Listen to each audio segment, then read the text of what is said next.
Jangan lagi sekali. Dah. So sekarang kita nak tukar-tukar hadiah dengan view Umatik. Umatik excellent. Okay, siapa nak mula? Jangan buat aku gelak Dah, belum. Dia aku dah hadiah. You make me blush. Macam lain. Aku macam Sumpah biasa je tau. Sorry tau, dia punya tripod ni tak ada stabilizer sebab aku tergelak-gelak. Biasa je tau. Janganlah. Judge tak ada.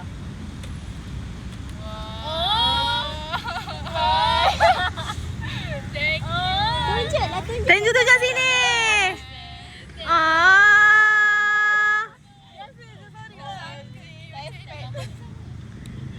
Nanti kahwin letak sebelah gambar suami ya. Lah. Janganlah. Lah hujan bergerimis guys. Tripod dah gegar.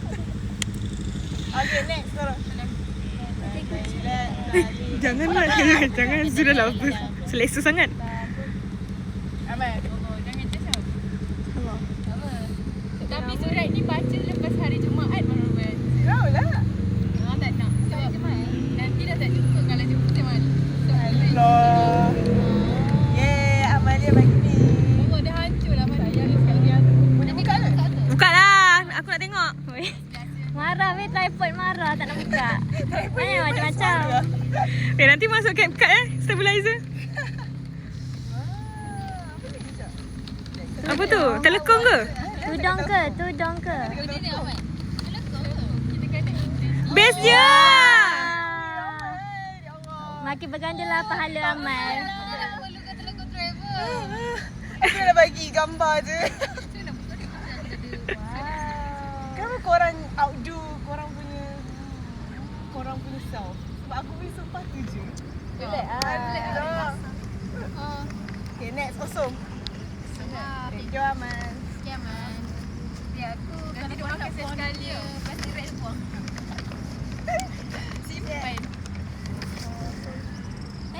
Macam surat yang sama lah. Syirah pasti bag you. Dia bagi kau ke? Ada tu? Surat. Oh, surat. Dah aku macam tak sempat nak ni. Siapa yang menang? Tak apa doh. Yang mana ni yang kalah? Tak tahu. Yang kalah. Lain. Tapi tu tak yang buka ke? Nak tengok. Dah ambil. Tapi biasa je tau.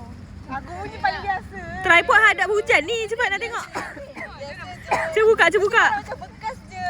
Betul lah. Tapi, weh. Tak tunjuk atas sikit. Dia bukan bekas apa weh. Dia seramik punya. So, macam boleh bawa. Ah, Plastik. apa benda tu Dia macam nanti bekas bawa seramik. dia lah. Boleh lah bawa Ni sup. buat macam. Uyo, okey boleh buat Yes, spaghetti I can tom do yum dia. masak-masak. Kalau dah tercap.